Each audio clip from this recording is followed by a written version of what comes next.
Okay, what about now, folks? Can you hear it now?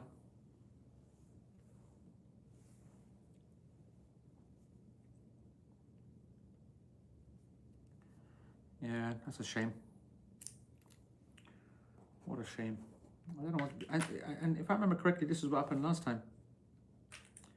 I'm pretty sure this is exactly what happened last time, which is a big shame. And not something that makes me very excited. Anyway, chalo. Khair. I had a nice setup with mic and everything. For some reason, it's causing us problems. Allah musta'an. All right, bismillah, alhamdulillah, salatu wassalamu ala rasulillah wa ala alihi wa sahbihi wa man wala. Assalamu alaikum wa rahmatullahi wa barakatuh. All right, bismillah. So folks, jazakumullah khair for staying tuned in with the new times and the new whole, the new, what's the newest continuation of the online 7 p.m. Thing, same next week. Inshallah, for those that are in Mecca on the 24th, Wednesday, I'll confirm this, inshallah, but my intention is that on the 24th of December at 7 p.m. UK online, but it will be 10 p.m. locally in Mecca. We're going to do a live session, public one, to allow people to attend, because I know that quite a few people are here. Quite a few, meaning one or two people have mentioned it. So let's do that.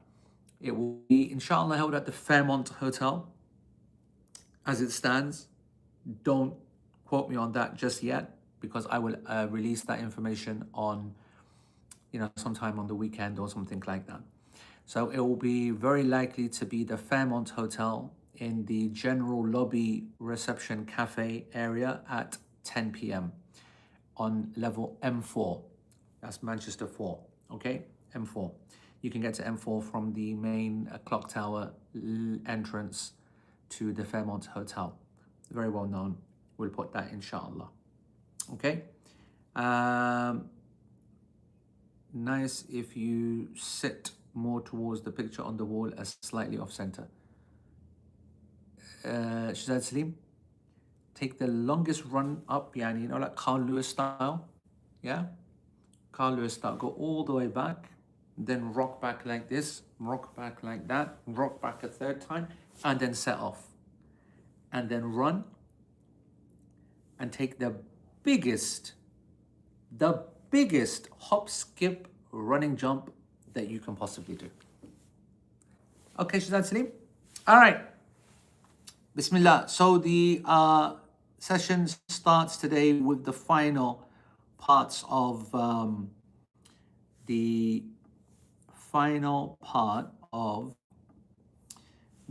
chapter of the Eid prayer. We should finish it and maybe just have a little chat about the first part of the next one as well. We don't need to really release notes. That's not an excuse for not having them ready, even though I don't have them ready.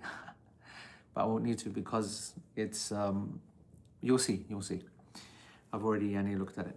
So in the Arabic, it is وَإِن نَسِيَهُ. This is the last three lines of the Arabic that we're covering today. وَإِن نَسِيَهُ قَضَاهُ مَا لَمْ يُحْدِثْ أَوْ يَخْرُجْ مِنَ الْمَسْجِدِ وَلَا يُسَنُّ عَقِبَ صَلَاةِ عِيدٍ وصفته شفعا الله أكبر الله أكبر لا إله إلا الله والله أكبر الله أكبر ولله الحمد. Translation of that is, if one forgets, he can make them up as long as he has not broken his wudu or left the masjid. It is not sunnah to offer it after the Eid prayer. In its dual form, it is pronounced Allahu Akbar, La ilaha illallah, Wallahu Akbar, Allahu Akbar, Walillahi alhamd. Allah is the greatest, Allah is the greatest. There's nothing worthy of worship except Allah. Allah is the greatest, Allah is the greatest. And to Allah, all praise is due. So that's the translation, inshallah, okay, of the section that we are covering. And I will now just explain some points that Shaykh Uthaymeen makes. The first point he makes is that what is he referring to? That yani it, if he forgets it, it is talking about the takbir. But what type of takbir? Talking about the takbir muqayyid that we covered last week, the restricted form, the specific form of takbir which follows the prayer. So that's what we're talking about, okay? So that's the pronoun. So what about it then? Forgets it. What does that mean? How does the person forget it? We're talking about, Sheikh then gives the example. He goes, فَلَوْ أَنَّهُ لَمَّا سَلَّمَ مِنْ صَلَاتِهِ اسْتَغْفَرَ وَقَالَ اللَّهُمَّ أَنْتَ السَّلَامُ مِنْكَ السَّلَامُ وَصَبَّحَ نَاسِيًا التكبير. So if a person, for example, he says, Assalamu alaikum wa rahmatullah, Assalamu alaikum wa rahmatullah, Astaghfirullah, Astaghfirullah, Astaghfirullah, Allahumma anta as-salam wa minka as-salam, Tabarak ya al-jalal wal-ikram, and then start saying, Allahu la ilaha illa huwa al-hayyul qayyum, or he starts to say, Subhanallah, Subhanallah, Subhanallah, yani he's gone straight in and now he's forgotten completely about the takbir. All right? So, he's forgotten about it completely. What is he meant to do? He's meant to make it up. He's meant to make it up. Soon as he remembers it, he does it. Okay? Soon as he remembers it, he does it. All right? Unless three things happen. Unless three things happen. ما لم يحدث, as long as not breaking his wudu, أو and أن يخرج من المسجد, and the third one, this is coming from Shaykh Uthaymeen. I'm just making sure that it's not in the original text, because I don't remember it being in the original text. أن يطول الفصل, and that if it becomes a long gap, yani he remembers it after a long period of time. So two are mentioned by Imam al-Hajjawi in Zad al-Mustaqni'. The third one is an understood one, because anything that has gone past its time after a long period of time is now gone. All right? So you're meant to make it up. So for example, if a person is there, he's done Ayatul Kursi, he's done his tasbihat, etc., and then suddenly remembers, well, let's look at these three exceptions.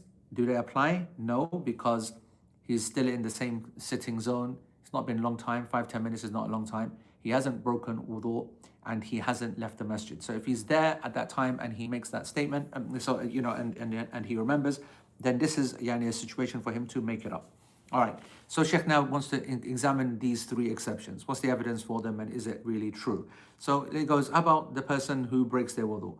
According to the Hanbalis, if he breaks his wudu, then he does not make it up. So for example, if a person says Assalamu alaikum wa rahmatullah, Assalamu alaikum wa rahmatullah, and then he breaks his wudu, he passes wind, for example, straight away, then he remembers the takbir, that, I passed wind and I broken wudu and I didn't make the takbir. He does not make it up according to the Hanbali school. Why? Because why? Because breaking wudu does not allow prayer to be built upon the prayer. Meaning that if this was a salah that you made a mistake in, let's say you missed like the first sitting for tashahhud, or let's say you missed one of the takbirs, right, in the salah, like going for ruku', you missed it, then you remembered it afterwards, and you know that, as we covered, when you miss an obligation in the prayer, then you make it up by doing the sajda as-sahw, so you build upon the prayer by adding extra prayer. So for example, if you missed a whole rukn or you missed a whole rak'ah, then you're going to be making that up afterwards as well. Again, various things that you're going to do, making up. You cannot do that if you break your wudu. If you break your wudu after the salam, then that's it.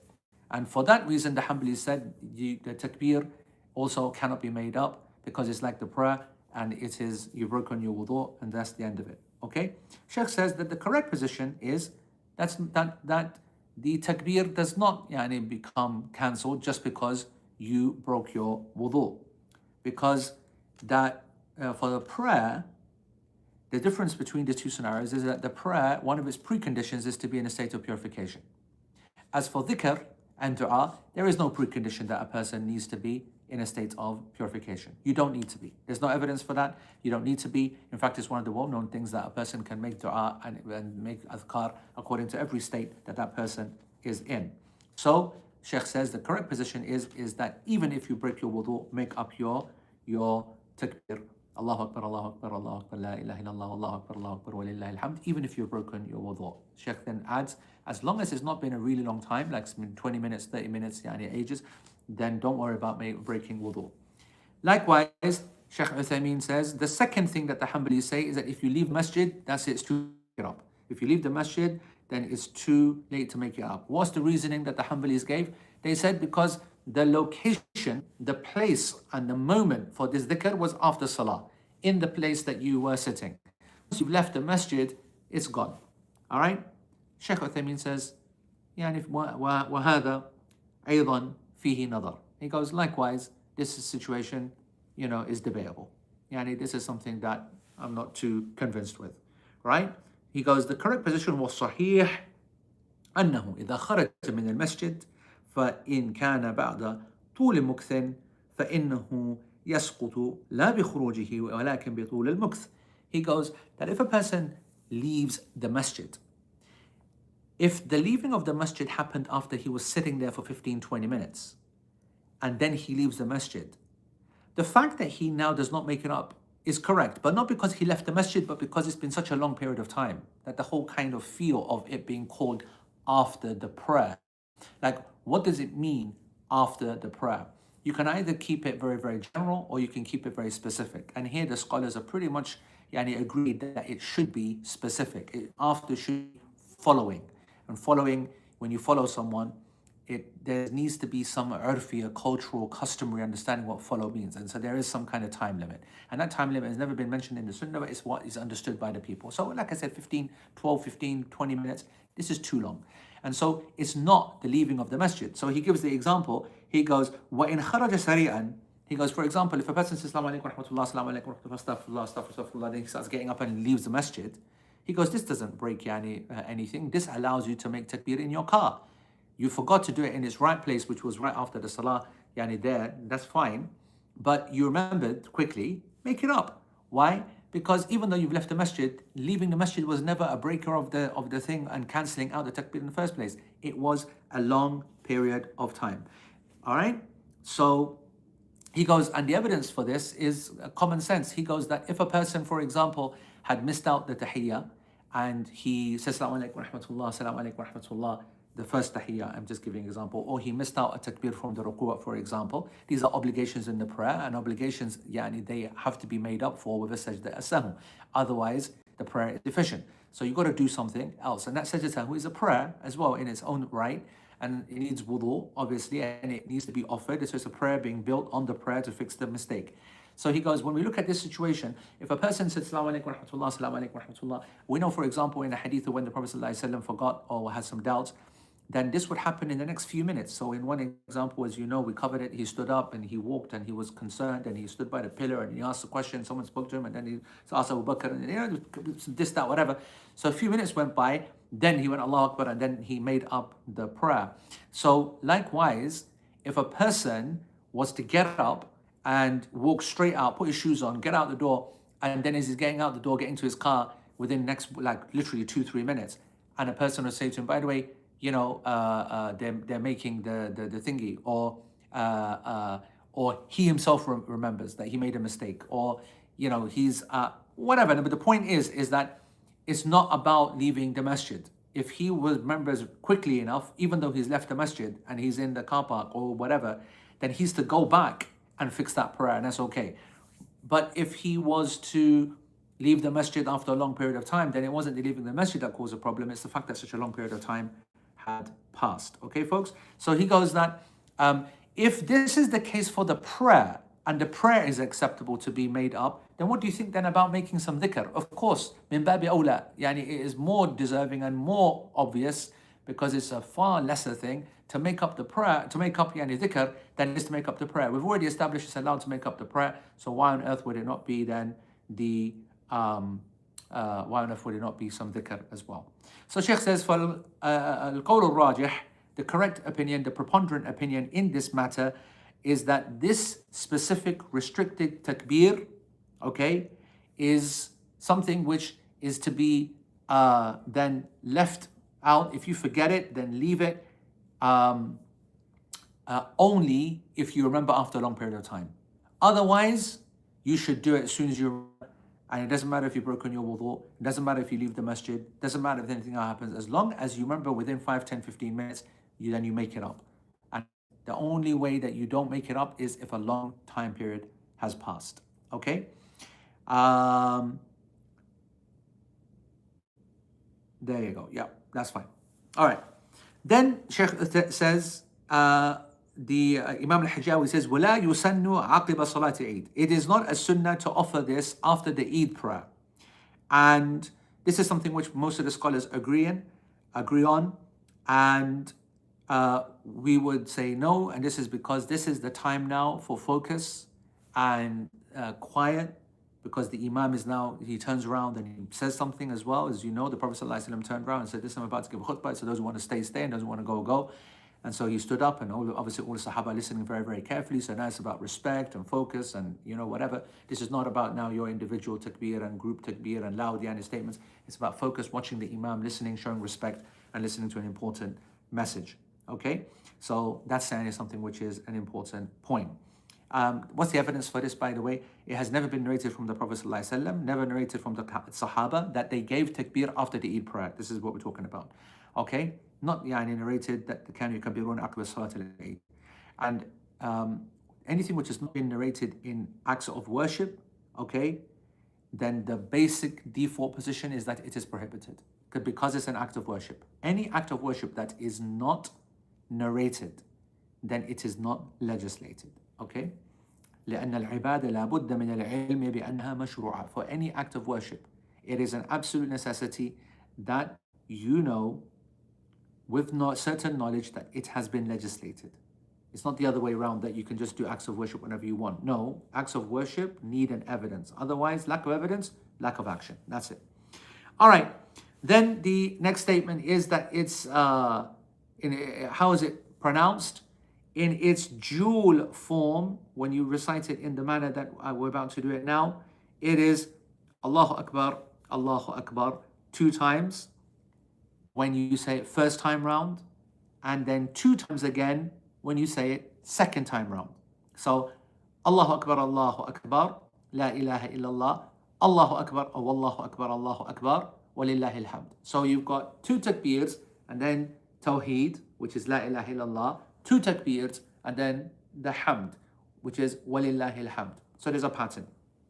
2 takbirs, the exalting of Allah subhanahu wa ta'ala, and then declaring Him unique and alone in worship, declaring His Tawheed, La ilaha illallah, Tahleel as it's called. So takbir 2 times, Tahleel once, takbir 2 times, Tahmeed, meaning praising of Allah subhanahu wa ta'ala. There's a pattern, all right? And the scholars thought about this. They tried to understand, because we do not have authentic narrations from the Prophet ﷺ clearly clarifying, the exact manner, the exact mode, the exact, there's a general understanding for how the takbir and tahleel go. And the Quran keeps it very, very vague as well. Vague is not the right word. Keeps it open, yeah. Keeps it, and it is a certain, there's a certain flexibility around the takbir. وَلِتُكَبِّرُوا اللَّهَ عَلَى مَا هَدَاكُمْ. And so that you may make takbir of Allah subhanahu wa ta'ala for that which He has guided you to. So it's left in a very kind of general kind of way. So Sheikh says that there is 3 approaches of the scholars to this takbir. There are 3 approaches of the scholars to this takbir. The first is that it is to be done in its dual form. This is the sunnah, or this is the way it should be done. They won't go as far as to say it's a sunnah, because again, there's not an authentic, highly authentic hadith in which the Prophet ﷺ said this is the only way to do it. So there's a lot of flexibility in this, and Sheikh's going to come back to this point. Anyway, they said that it clearly makes sense to us, because and we said this before, that when there's no nas, when there's no definitive text, then that gives you the freedom to be able to discuss possibilities, common sense, use some general kind of evidences. The scholars have got a bit more leeway to kind of put forward theories. Yeah. So they said that the key here is witr, and that each shafa ends with a witr. Each shafa ends with a witr. Shafa means even, yeah, and witr is odd. So the shafa is the 2, Allahu Akbar, La ilaha illallah, Allahu Akbar, Walillahi alhamd. So 2 and then 1 and then 2 and then 1, which is shafa and then witr, shafa and then witr. The second approach to this is that it should be witr, and that means the takbir should be witr. Therefore, it should be Allahu Akbar, Allahu Akbar, Allahu Akbar, 3 times, that's witr. La ilaha illallah, that's witr, 1 time. Wallahu Akbar, Allahu Akbar, Allahu Akbar, that's 3 times, witr. Walillahi alhamd. So these scholars, they said that the takbir should be witr. And so the first time round, you make it witr. All right, so you're approaching it each section by section. So the first times you make the takbir, 3 times, it is done as a witr. Then you've got on the, then you obviously the tahleel and the tahmid are witr as well. The second time round, it is also 3 times individual. It is witr.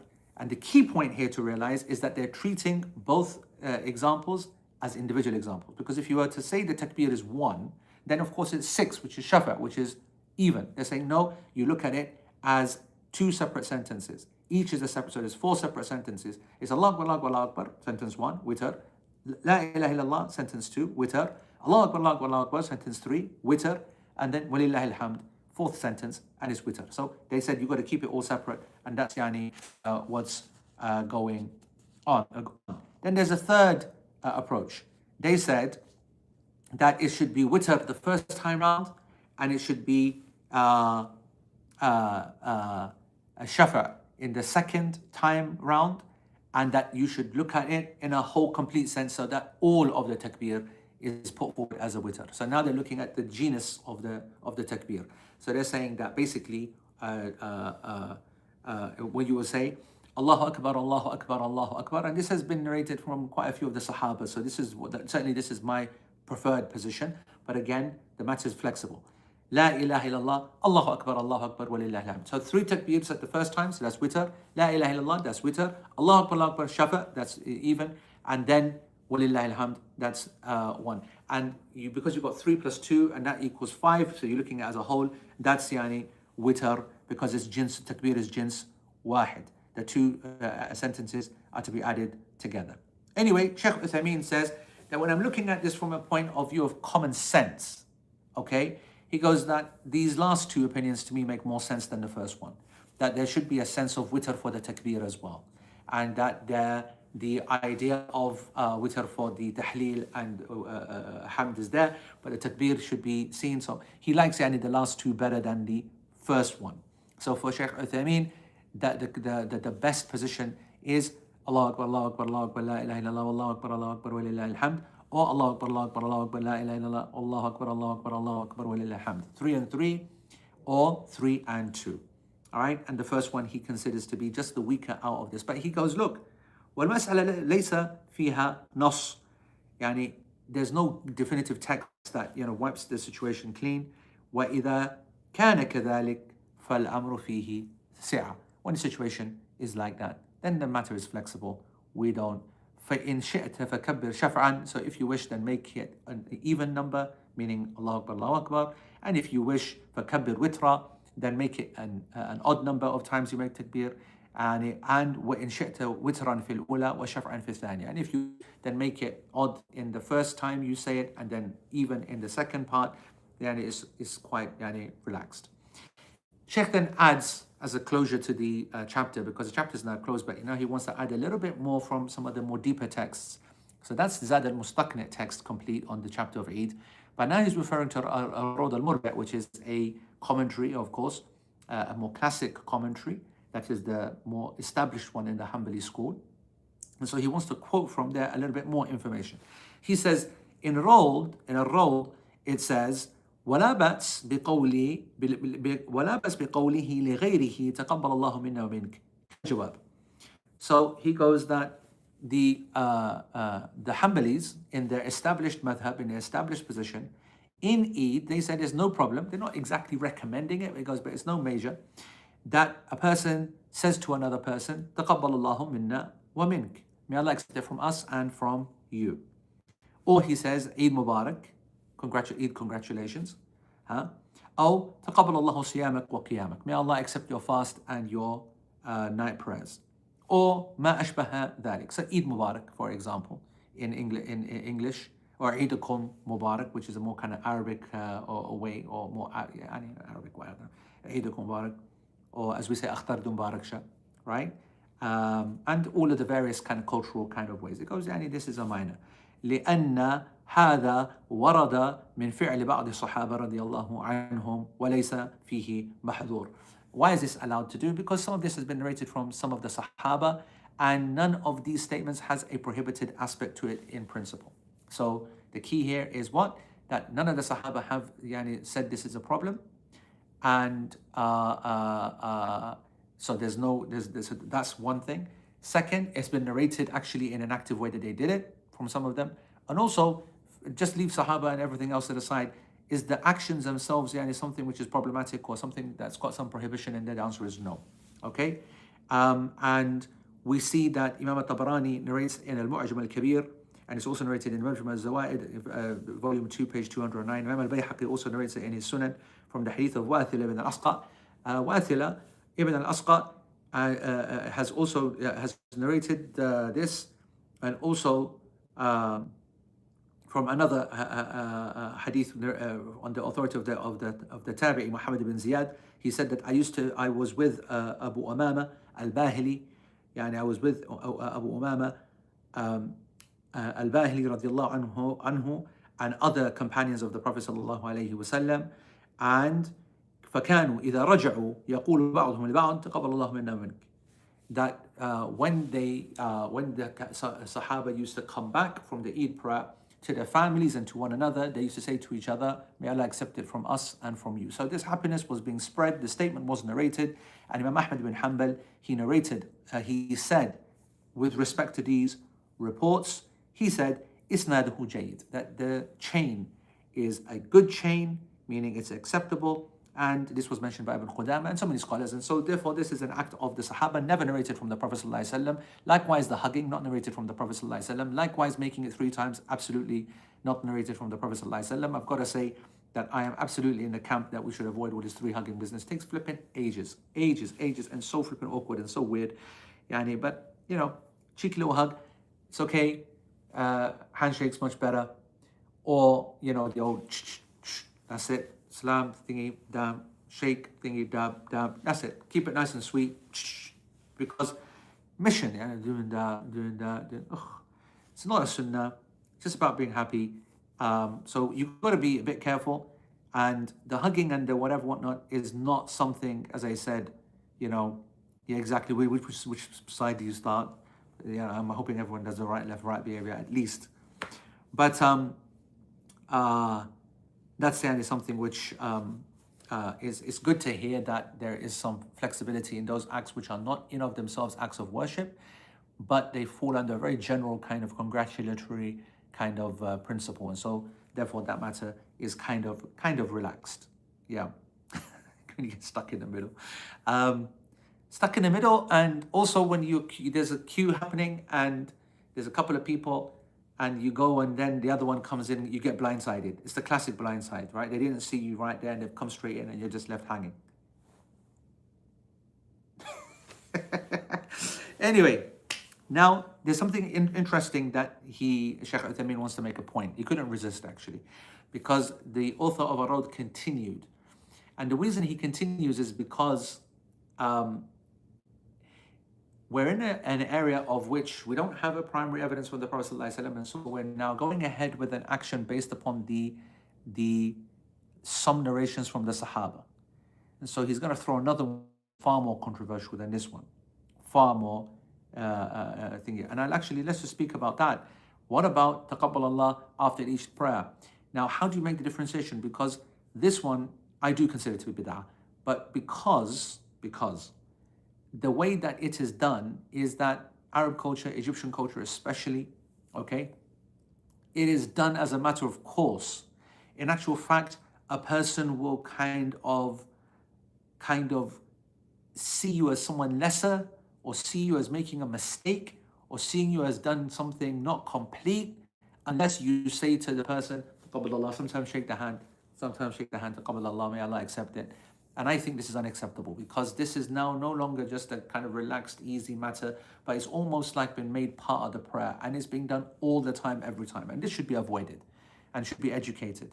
But also, We don't have it narrated from Sahaba either. As far as I know, there's no narration of the Sahaba doing this after every prayer or even some of the prayers. The only narration that we have is in the Eid, in something, which is whatever. So a person might turn around and say, yeah, okay, we get that. No hadith, no narrations, whatever. But as you said, this is chapter of zikr, that it should be flexible. And I say, yes, to make dua and adhkar is flexible, but you do need some kind of narration to give you a head start. You've got nothing, so nothing even from Sahaba. And then secondly, is when you start making it a permanent structure, when you start making it a thing, right? That's where the problem starts. And so I think it should be avoided, that, the shaking of the hand and the statement as well, right? How do you avoid it? You certainly don't initiate it. Secondly, I want to say that there's a body language that encourages it on. Yes? So whenever I'm in an Arab masjid, I don't look even for a second. And I make it super clear, I'm not interested in your nonsense one little bit. And so what will I do? As soon as I give salam, it depends again, the masjid I'm in. So if I'm in my own, for example, I can just relax and enjoy the position I'm sitting in because I know nobody's going to be disturbing me. But when I'm in an Arab mosque or in Masr, whatever, whatnot, I'm moving immediately, right? So for example, Assalamu alaikum wa rahmatullah, and I immediately now, take my legs out from underneath me, cross my legs, and I go forward maybe half a foot. Just that. Just going forward this much. I've automatically said I'm not interested in hanging around for your thing. I have literally moved just this much forward. But the message has been absolutely clear. I have never been offered the hand or taqabbal Allah when I've done that. However, I have tried other methods. So I've said Assalamu alaikum wa rahmatullah, and then I've closed my eyes, for example, which is the normal kind of go-to. People close their eyes and, just look down. Astaghfirullah, astaghfirullah, astaghfirullah, meaning that I'm not interested. And some people still will say taqabbal Allah and, make it like, I remember a couple of times, so I'm there and the person is like looking at me, taqabbal Allah, and then waiting, and then taqabbal Allah, I'm saying to you, taqabbal Allah, say it back to me, shake my hand. So even the kind of, eyes down and the whatever is not enough for some people. And you got to just kind of, find your own happy space and whatever. And, again, when you're senior and you have age and you have whatever, then you can even correct people. Sophia asked a good question, but is that their culture? And anything cultural, does that become a thing? And that's the point, right? If it was just something which is cultural, that was not linked to the prayer and that was not done on repetition and it was not seen as something which you've now insulted them religiously, whatever, whatnot, then it would be okay because then it would be a culture. But by definition, they've not made it a culture. They're making it a thing. And it is a thing. And everyone that knows what I'm talking about, if you know, you know. That's it. Now, the more controversial point, it's a good question, Bilal. The more controversial point then, وكذلك لا بأس بالتعريف عشية عرفة بالأمصار لأنه ذكر ودعاء وأول من فعله ابن عباس وعمر بن حريث رضي الله عنهما. So now Shaykh Uthaymeen quotes a following sentence, nothing to do with the subject, nothing to do with this area. Actually, that's not right, astaghfirullah. Of course it is. But he's just taking advantage of the fact that this is not something from the Prophet ﷺ and how we should approach different acts of worship in which there's no nos. So notice the attitude and the way that we dealt with the previous one. No hadith, no clear text, and yet we are saying it's okay to say taqabbal Allah. And the hadith from Sahaba or athar from Sahaba would indicate some flexibility. Now the author says, as for the practice of ta'arif, then there's no problem if a person does that in the cities, in the masjid, on the evening of Arafah. Now, I am pretty sure that I mentioned this somewhere recently, but I can't for the life of me remember where. Was it in a previous LP, or was I sitting in some kind of masjid and I was giving a reminder? I cannot remember, but it seems very recently that I spoke about this. But anyway, there is a act which is spoken about by all of the scholars and the madahib that people should take a little bit of the khair of what's happening on the day of Arafah. Mighty day, huge reward. It comes under the act of Maybe I must have been this lesson speaking about the good deeds that a person does in the first days of the first 10 days of the Hijjah. So it's already got an asl, right? It's already got a basis that you're meant to do good deeds. And good deeds means acts of worship. Yani, and acts of worship are dua and dhikr and Quran and all that kind of stuff, and isolating oneself in the masjid, etc., etc. These are acts which are legislated in general. The danger, of course, is when you take a legislated act which is legislated in general and then you bring specific parameters to it, specific restrictions to it, giving it time and place, giving it a date, giving it a moment, giving it a vibe, giving it a manner. That's where you start to fall into the risky areas. Yeah? Now, with that being said, then what is ta'arif?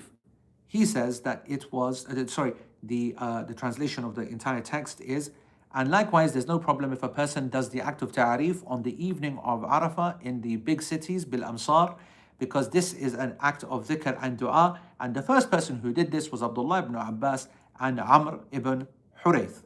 Is that true, by the way? Well, our author here, our muhaqqiq, the one who's making authenticity checks on the text, says that as for the narration of Abdullah ibn Abbas, that's narrated by Imam Abdul Razak al-San'ani, hadith number 8123, and by Imam al-Bayhaqi, volume 5, 148. That is in the Sunan of Imam al-Bayhaqi. That's the narration of Ibn Abbas, and there are a number of scholars that consider this narration to be authentic.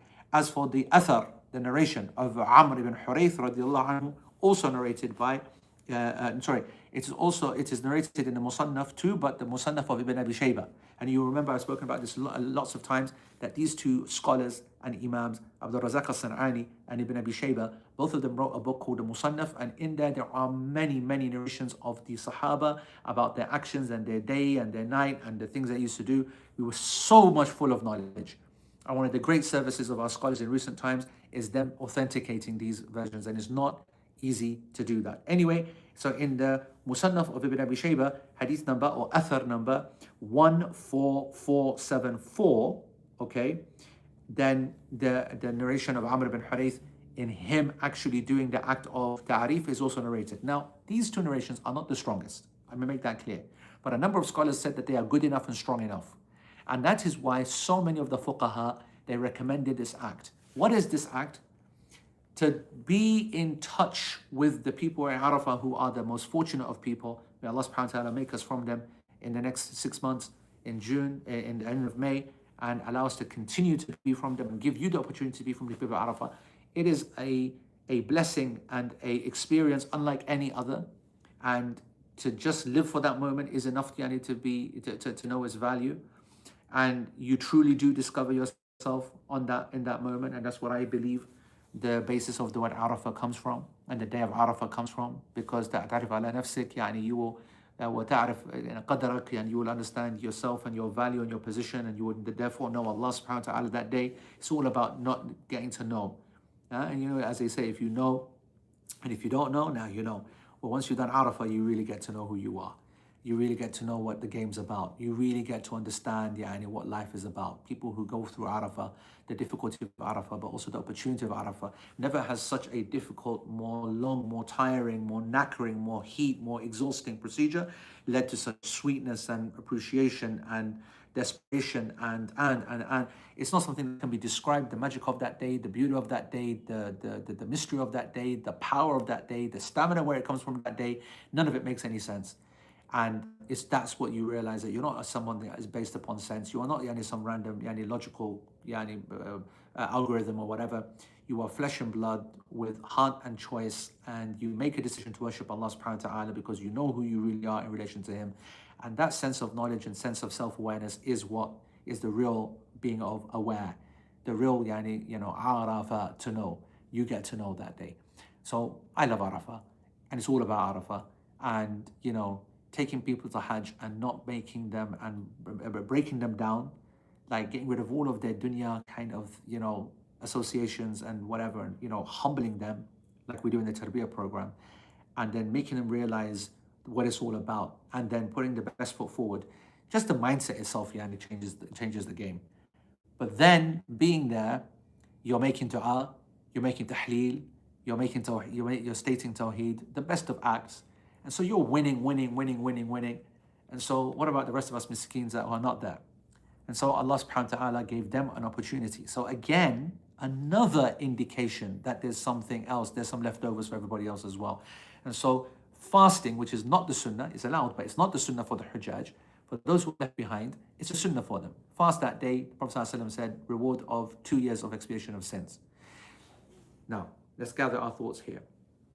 It is the most important or the most powerful day of the Hajj, Al-Hajj Arafah. The Prophet ﷺ said the Hajj is Arafah, even though the next day has more acts in it, but the single defined day, the way that defines the Hajj is Arafah. And so therefore, it's under the first 10 days of the Hijjah, so you're meant to do good deeds anyway. The day of Arafah is a day which is blessed, yani, especially in that location, but everywhere else as well. And the Prophet ﷺ specifically told people who don't go to Hajj and are at home to partake in the power and the divine blessing and mercy that's available on the day of Arafah by fasting it. And the Prophet ﷺ told us in other hadith that, you know, when I want to present my deeds to Allah, I love that I'm fasting. It pushes it up, it boosts it, it purifies the acts as well because you're doing it in the best way. Similar to how making wudu before you read Quran, making wudu before you do anything, making wudu before you, and it's a blessing. You're just blessing the act that you're about to do. You know, putting on clean clothes, facing Qibla, etc., etc. So, why am I going into this detail? Because according to some scholars, not Shaykh Uthaymeen by the way, but according to some scholars, and I do ascribe to this school, there are two types of bid'ah, and we spoke about that a few weeks ago. There are pure bid'ah, and then bid'ah which are supplementary at worst, meaning that there are acts which are completely imaginative and completely created and innovative and nonsense, and then those acts which, you know what, there's enough evidence there to establish the base and whatever, but maybe not that specific act, but enough is there to make that something is there. And so what did the Sahaba do on the evening of the day of Arafah after Salatul Asr? They would gather in the masajid. Why the masajid? Because generally it's a place of worship. Generally it's a place that people recognize that this is a moment that we can be together. If not necessarily we do something together, it's not like we chant together or make dhikr together or dua together. That was never narrated. It was the time slot more so than anything else, and it was gatherings to kind of almost try to encourage others, because Arafah is not done in isolation on the plain of Arafah either. It's done around a whole load of people. And Jabal Rahmah was obviously a focal point, but not a sunnah to necessarily go on top, but it's shared. So the idea is also sharing the experience, and they called it ta'arif. And they would go to the masjid, and they didn't say you do anything specific. They said that it's the more of the kind of keeping that time free, making extra dua, making extra Quran, dhikr, sadaqah, anything, and making that time. And they said that this is something that the Sahaba did, so that's a plus point for it, and it's established in the hadith in general, and not in this manner though. And so that's why scholars accepted it. Shaykh Uthaymeen though says the following. He goes, as for the correct position, أن هذا فيه بأس وأنه من البدع. No, we disagree with the author of our road. There is a problem, because what did the author say? لا بأس بتعريف عشية تعرف بالأمصار. There is no problem if a person does the act of ta'rif, which is to gather in the masjids, make dhikr, make dua, make Quran on the night of Arafah or the evening of the day of Arafah in the big cities, like the Sahaba used to do. There's no problem. Shaykh Muslim says, no, actually, rather, there is a problem. And this is an innovation. He's clear on the matter. That was the position of a number of scholars, but the minority position. He says, وَهَذَا إِن صَحَّ عَنْ Ibn Abbas. And as for this act, even if it is authentically narrated from Abdullah ibn Abbas, may Allah be pleased with him and his father, فَلَعَلَّهُ عَلَى نِطَاقَ ضَيِّقْ مَا أَهْلِهِ وَهُوَ صَائِمٌ فِي ذَلِكَ الْيَوْمِ. He goes that maybe it's something that we've made something out of it, but actually it was a very specific situation for him. He was fasting that day like everyone is, and he was with his family, and that the one who's fasting at the end, his dua is accepted, and he gathered his family and he was making dua with them. The fasting one would make dua quickly as well. The fasting one makes dua because it is quicker to be responded to. It is purifying your dua. So he probably gathered them together, and anything closer to the Maghrib is also a bit special and the like. وَدَعَا عِنْدَ غُرُوبِ الشَّمْسِ. And they were at that moment, because this is the most powerful, that you feel your fast. Is that the most difficult? You got the light on the horizon. It's coming, so this is the most important. He goes, what people have done is take this act of Abdullah ibn Abbas, which is to kind of say to his folks, his family, listen, we're going to fast, but leave the last 1-2 hours to Allah. Let's gather, let's make sure we make dua, let's make sure we do something, let's go a bit harder. Yeah.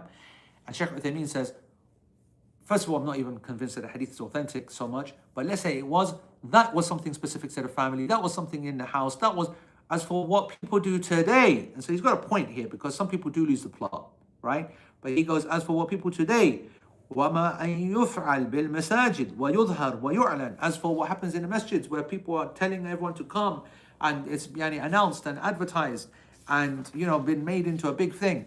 فَلَا شَكَّ أَنَّ هَذَا مِنَ الْبِدْعَةِ. There's absolutely no doubt that this is from the bid'ah.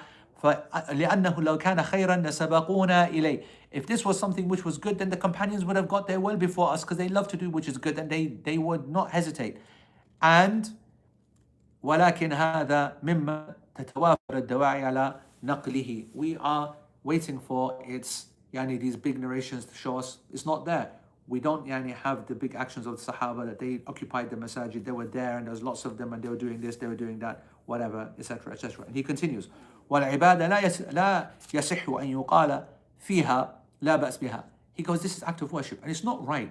It's not right to say about an act of worship, or even the concept of worship, there's no problem. لا بأس, there's no problem. Because لأنها إما sunnah, because an act of worship is either a sunnah, and therefore to do it is something which is required, it should be done. وإما بدعة فيكون فيها بأس. So it's an act of worship, it's either something that was done by the Prophet ﷺ, therefore you should do it, or it's not done, then it's bid'ah, and therefore you should avoid it, because it's clearly a problem in doing it. أما أن تكون عبادة لا بأس بها فهذا محل نظر. So for a person to say that an act of worship, there's no problem in doing it, I disagree with that. So he kind of ends in a softer way than he started. He said it's bid'ah. This is an established position. I'm going to tell you that I do not share this position, the class position of our position of our teachers and a number of scholars, is that this is an act which has some kind of basis in general. If a person did that, then we hope that Allah, first of all, I want to say, to make it organized, to be specific, and to go big on it is definitely bid'ah. I agree with Shaykh Uthaymeen in that sense. To say that it's got to be done like this, and we should gather like that, and we're going to be doing this, or we're going to have this set up, and we're going to say this, we're going to do that. This is an act of bid'ah, there's no doubt. But do I believe if an individual, like the narration of Abdullah ibn Abbas, because it doesn't seem he made a big thing of it, but he himself was like, with his family, listen guys, let's settle up here in this last hour or two, then I think there's okay. I think that the basic evidences that establish the excellence of the time, the day itself, acts of ibadah anyway, the fact that when a person's fasting, they make dua more anyway, that the Maghrib time is something anyway. I think there's enough general / specific evidences to do something anyway. And so if a person didn't do it under the umbrella of, I'm doing ta'arif of Arafah, I think they'd be all right. I think that he'd be all right anyway. So I don't think this is a major. And I think that there is some space for it, especially when some of the Sahaba do it. But I absolutely recognize the majority is not narrated, that it's not from the Prophet ﷺ, it's not clear. Person doesn't call it ta'arif and carries on just doing the good deeds that he's been told to do. Then he's kind of like through the back door doing the same thing anyway. And so I want you to think about that. And Allah knows best. And Allah knows best. And that's the chapter of Eid, folks. That's the Eid prayer. And we're done with that. And I want to read the first 1 or 2 pages, because actually Shaykh Uthaymeen doesn't go into the subject, but there's some things that I want to start, because I want to give you guys a few days and week, maybe to help me out with the translation of some things here. So I definitely want to start this. Bab Salat al-Kusuf, the chapter of the eclipse prayer. And it's very interesting that, and I don't know why, by the way, why for the first time Shaykh Uthaymeen goes into this issue now, after we've covered so many kitab, bab, fasl, how many of these phrases, but now he's going to speak about it. What does he speak about? Listen carefully. This is what he says on the first page. He goes, as for the statement of our author, Imam al-Hajjawi, in Zad al-Mustaqni', may Allah have mercy upon him, Bab Salat al-Kusuf. Bab meaning chapter, okay? Salat al-Kusuf, the prayer of the Kusuf. He goes, the scholars, when they discuss any academic area, they use three phrases: Kitab, Bab, and Fasl. Kitab, Bab, Fasl. He goes, and each one has a technical meaning, a technical definition. فَإِذَا كَانَ الْكَلَامُ Now, this is where I need help. So you can use put all your English knowledge and start writing down ASAP, please, okay? In real time. Kitab means book, we know. Bab means, Bab obviously means a door, or a gate, but normally it means chapter. And Fasl means section. When we say in Fasala, we section that person off, or we separated him. So separate. Fasl means, so Fasl also means chapter. All of these are synonyms of one another, but they all have a little bit of a unique meaning as well. Kitab means book, but it's kind of like the big overarching subject. Bab means chapter, but it also means section. Bab also means like category or type or whatever. And then Fasl is the smaller one, subsection, area, issue, mas'ala, issue, under, sub. So it's the smallest of the three. And yet all of them could work for one another. I now need the best English translations for all these words. Let's try to define them according to how the Arab scholars understood it, or scholars, I should say. So Sheikh says, فَإِذَا كَانَ الْكَلَامُ جِنْسًا وَاحِدًا عَبَّرُوا بِكِتَابٍ. So if the thing that you're talking about is of the same genus, right? The same genus, then we call it a kitab. So Salah, Siyam, Hajj is the Kitab al-Salah, the Kitab al-Siyam, the Kitab al-Hajj, the book of Hajj, the book of fasting. Because it's all about fasting, or it's all about Hajj, and it's all about the prayer. But when the information therein is all on the same genus, then we call it Kitab. وإذا كان الكلام نوعا من جنس عبروا بباب. And if the thing that we're talking about is a type of the genus, or a type of that action, a type, then we call it a bab. I don't know now what to translate this bab as, but I'm going to say chapter. I think we're going to say chapter. And I think the word subject is maybe for the first one. So either book or subject for kitab. Subject of salah. I don't know. Book of salah. Kitab al-salah is book. But I don't know whether book works in English. But anyway, the book of salah, the book of prayer. All right? The book of purification. Okay. Bab, let's go with chapter for now. So when you're talking about different types of the prayer. So what is our one here? Bab, Salat al-Kusuf. The bab of the eclipse prayer. The kitab is the prayer. So it's the forms, the types of that act or that genus.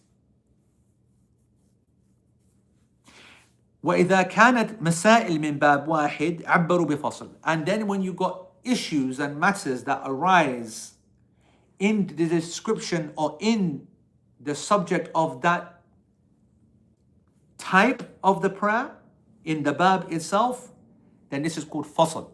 Fasl means section or chapter. That's the problem now. You see, fasl is the smaller thingy.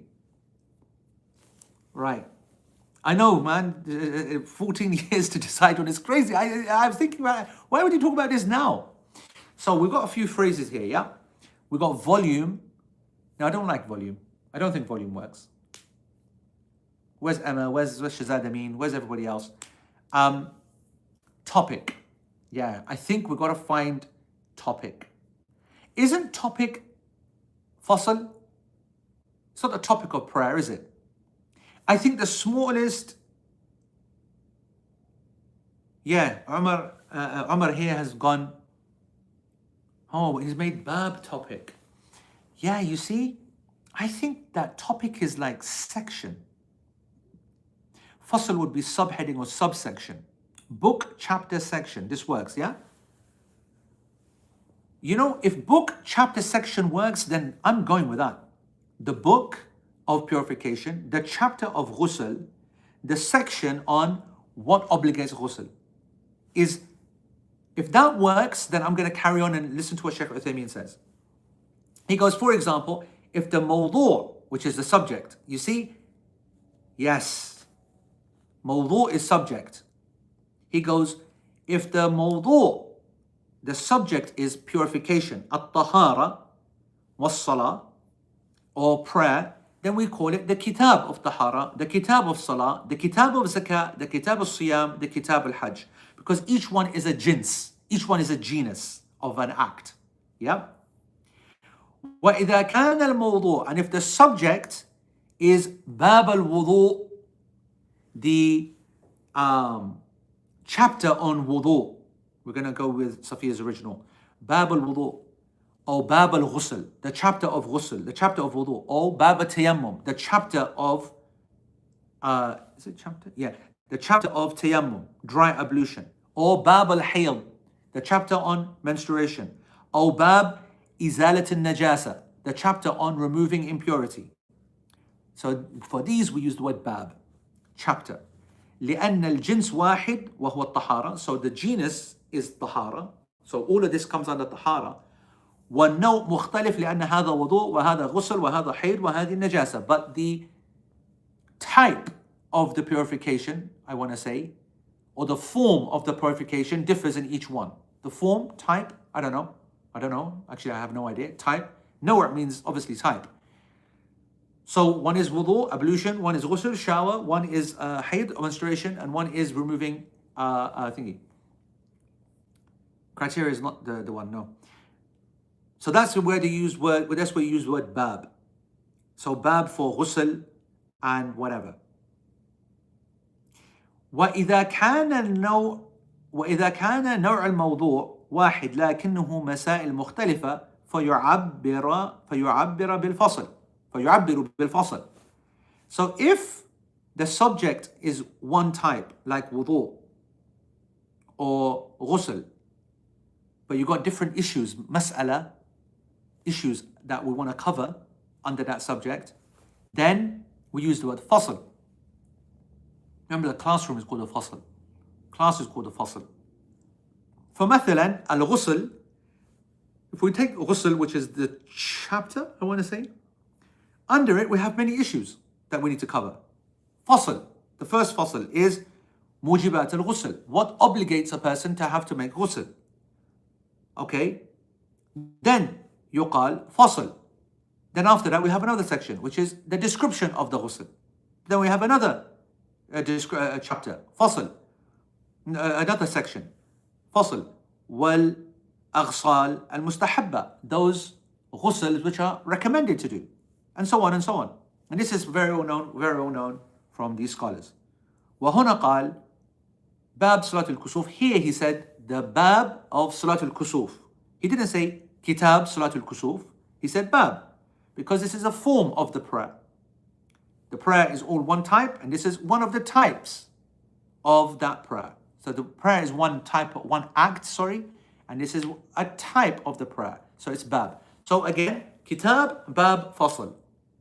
After now I've explained all that, guys, how do you want me to translate this? Do we go with book, chapter, section? Do we feel that is, after now I've explained it, do you feel that that's right? So if we have the book of purification, the chapter of ghusl, the section on the description of ghusl, the book of tahara, the chapter on wudu, the section of the sunan of the wudu, the sunan of wudu.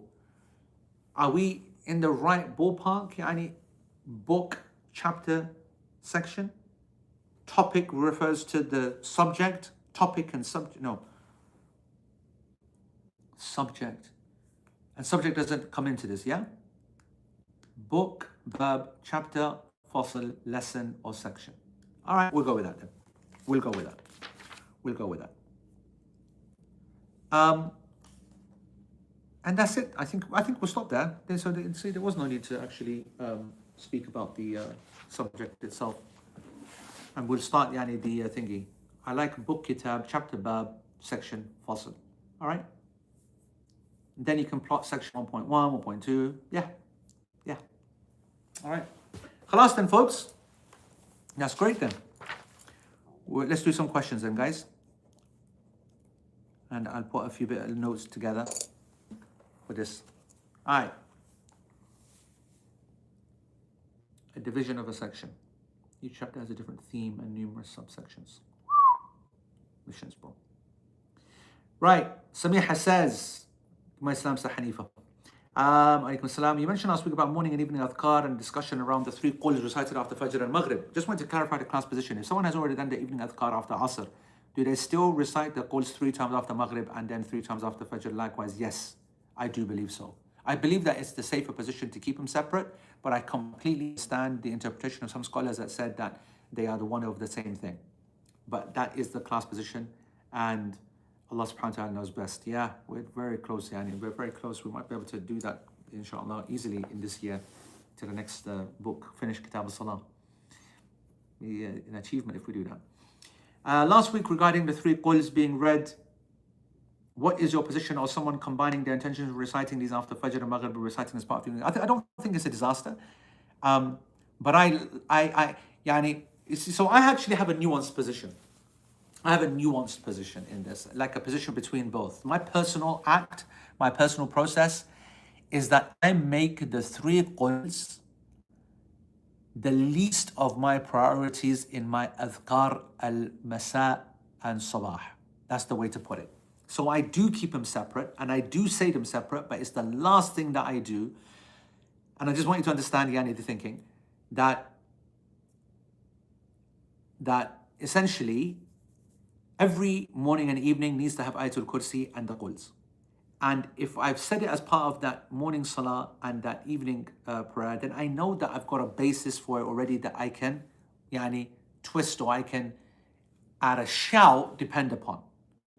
But I'm not going to depend upon it fully, and I'm going to treat it separately because that's where I believe it should be. But I'm going to make it the least priority.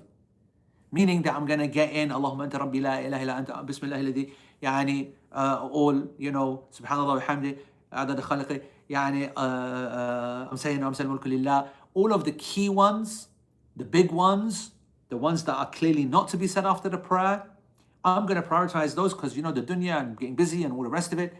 And I'm going to get that under my belt. And if I've got the time and things are looking good, and I'm having a good day, then I'm going to then repeat Ayatul Kursi, and I'm going to repeat the surahs. Because if I didn't, I'm kind of blagging it. Well, I kind of did, with the prayer. So I'm kind of taking a little bit from this, kind of taking a little bit from that. And, so I hope that makes sense. Wallahu ta'ala alam. If you were to say multiple adhkar in ruku', would the priority be the total number being witr or each individual one? It's a good question. I believe that the prior, first of all, you got to make sure that you do the obligatory one first. Subhana Rabbi al-Azim, Subhana Rabbi al-Azim, Subhana Rabbi al-Azim, 3 times as sunnah, 1 time is enough. The rest of the adhkar, there's no evidence to make it witr, but if a person did that, I think that's okay. All right?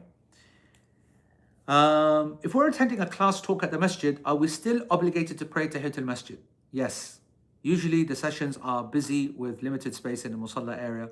What if it's in a classroom rather than the main musalla area? Yes, I think that the masjid should be respected. If a person expects the reward of being in a jama'ah there, then why should we not avoid it than doing the, the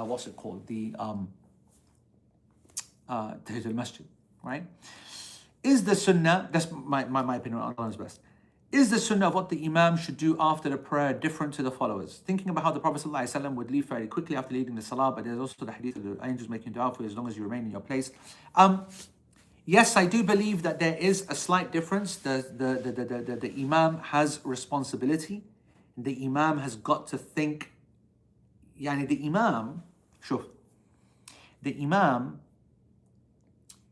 is the representative of the people, and he's the best of them. And he should be the most knowledgeable of them.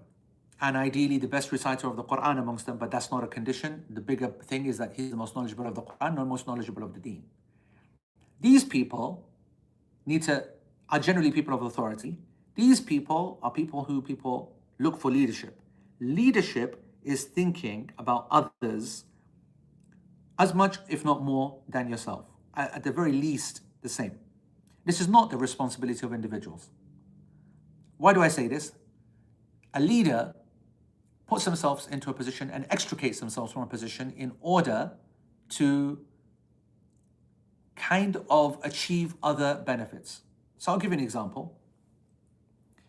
When I lead the salah in a musalla in the airport, which happens quite a bit, because I look the part, right? You know, when you see a group of, travelers in a musalla, everyone looks around. Whoever looks kind of most Muslim or most imam, someone who's wearing a hat, someone's got a beard, they're normally going to be put forward, right? Rarely are they going to choose the guy in jeans, who's got a clean-shaven face, even though he might be the actual scholar there, absolutely. But they normally would go for, because people are very, very basic when it comes to deen. They just go by visual cues only, which is obviously ignorance, but it is what it is. And in that gathering, I would certainly not hesitate, because I probably am probably the most qualified in that particular gathering. But I will go forward not because of that. I will go forward because we all know how stupid it is for a person to go forward and recite Surah Al-Baqarah, as Arif said the other day, right? And to, not be aware that if a masjid in a local, non-traveling, non-time pressure situation, a person should be very, very aware of the ladies and the kids and the old men, whatever. Then what about a position in which people are there, could potentially miss a flight or be forced to pray in an area where, depending on fatwa, you've got to be far more aware. You've got to be thinking about space. You've got to show authority. So, for example, I use Istanbul a lot because I get status with Star Alliance, so I always try to get my flights and build up my status so that I get lots of perks and stuff, yeah? And so I pray a lot in Istanbul. And the reason I mention this is because I pray so many times in Istanbul airport, I'm very aware of the different musallas there and the shapes and restrictions, and a lot of them are quite small. And I always put myself forward because I will do things that other people will absolutely not do. So for example, I will insist that the first line, and I can do that because I have stood forward as the imam, people have accepted, they start making iqamah, they've already recognized I'm authority. And whilst that authority is being established, I will gather all of the people and we will line up like women. Meaning I will stand in the middle of a straight line, which is, is the way that the women pray. And the men pray with, as you know, imam stands at the front and everyone stands behind. But no, I will pray like this, which no man is going to, very few people without knowledge will do that. They will say, this is, how women pray, we don't went to. Whereas the priority has got to be to get most people in and out, because whilst we're in here, they're praying out, they're waiting outside for us to come in, right? And so the question was about after the salah, the person who doesn't understand the situation is sitting there and making adhkar or whatever. Get up and make your adhkar outside. We need to open up.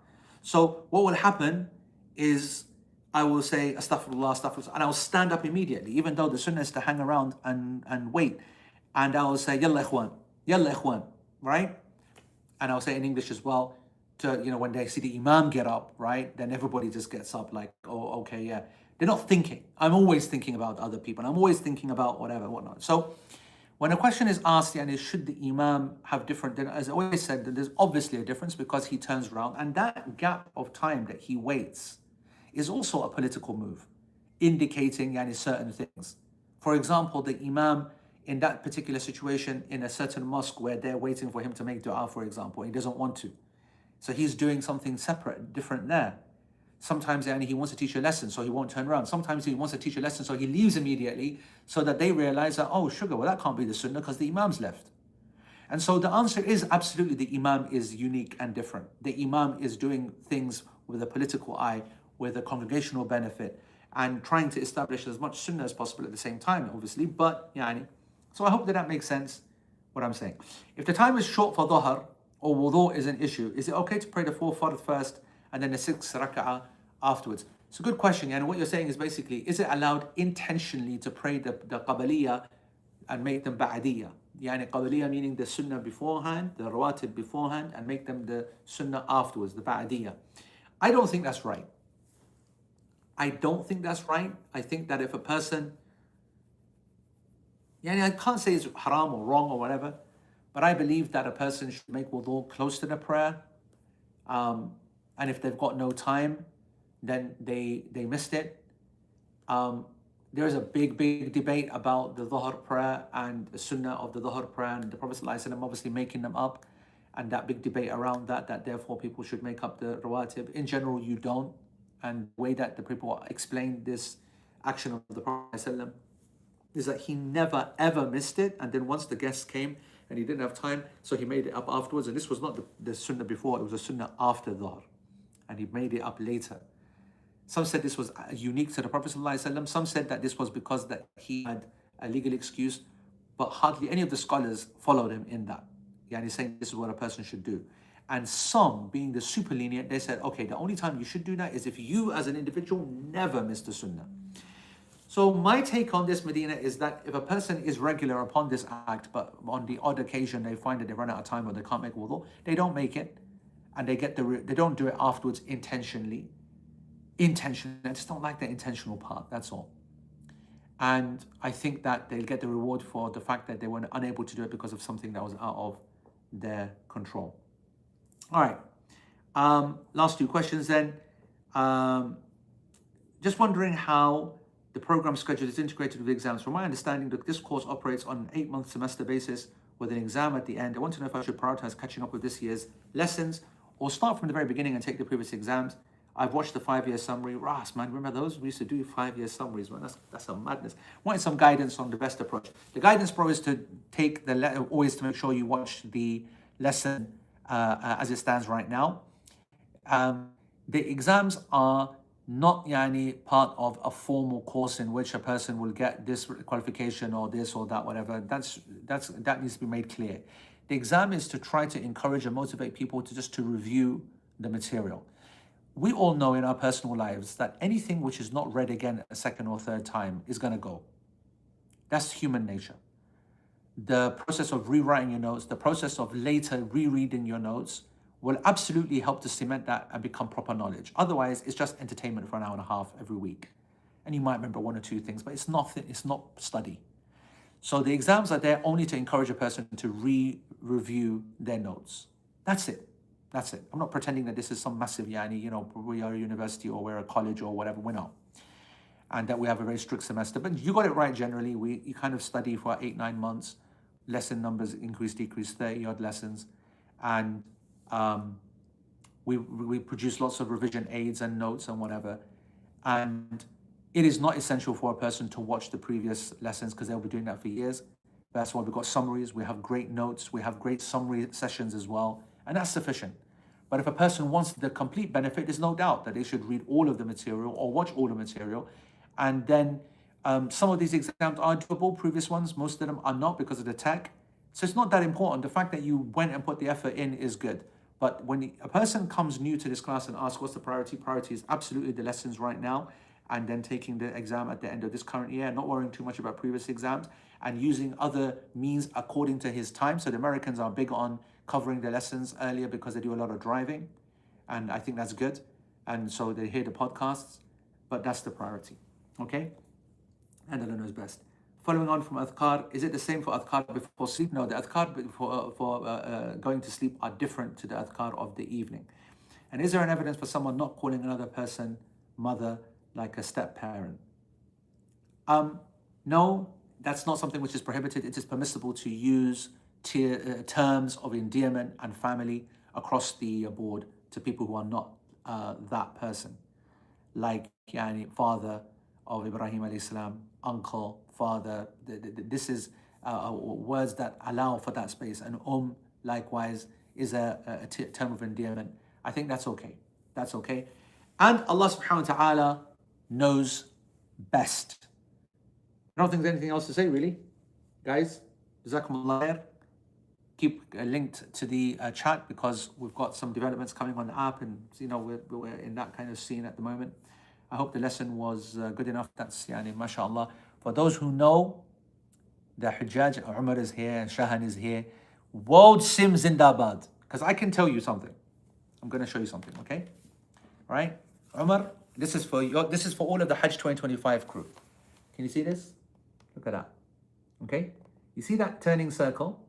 That has been there for the last 77 minutes. For 77 minutes, ladies and gentlemen, the Wi-Fi in this particular room and hotel, big company, big hotel, yeah, has not been able to load the flipping video. 77 minutes, and I have to see the video, okay? Have to. Whereas World Sim, yeah, Omar Ismail is saying it's propaganda, huh? You fish. This stream that you've seen, and I want you to think about the quality of the video and the audio, has been purely running on Zain, purely running on World Sim. World Sim Zindabad. I've been doing some testing in parts of Medina and in Mecca and in Jeddah. It's smashing it. So I'm testing another SIM, by the way, Omar, that World Sim gave me. And they've given me now a SIM which you can choose the network. Wallahi, I'm not going to, obviously I'm in Mecca, right? But I'll tell you this now. STC, rubbish, where I am right now. In Azizia, near Azizia. Mobile, rubbish. Zain, Zindabad. World Sim, Zindabad. Wash your mouth out, Omar Ismail Shahan. One tapper for him. And World Sim, Zain, Zindabad. I know that in Medina, we'll see. But just putting it out there. Okay? World Sim is thingy. We got a thingy. So World Sim did a deal with us, the Hajj group. They gave all of us, team members, free Sims if people use a link. You get an affiliate link thing, Majid. And so we've been using it for Umrah and for Hajj and things like that. Anyway, we're going to be seeing it. I've got some options with other people as well, but they don't look after the team so much. So, Anyway, folks, barakallahu fikum wa jazakumullahu khairan. I'll be in touch. Big news coming out in a couple of weeks. 2025 Hajj thingy is reunion coming, and a big movie release happening there as well. Take care, folks. Assalamu alaikum wa rahmatullahi wa barakatuh. Subhanakallahumma wa bihamdika ashhadu an la ilaha illa anta astaghfiruka wa atubu ilaik. Wassalamu alaikum wa rahmatullahi wa barakatuh.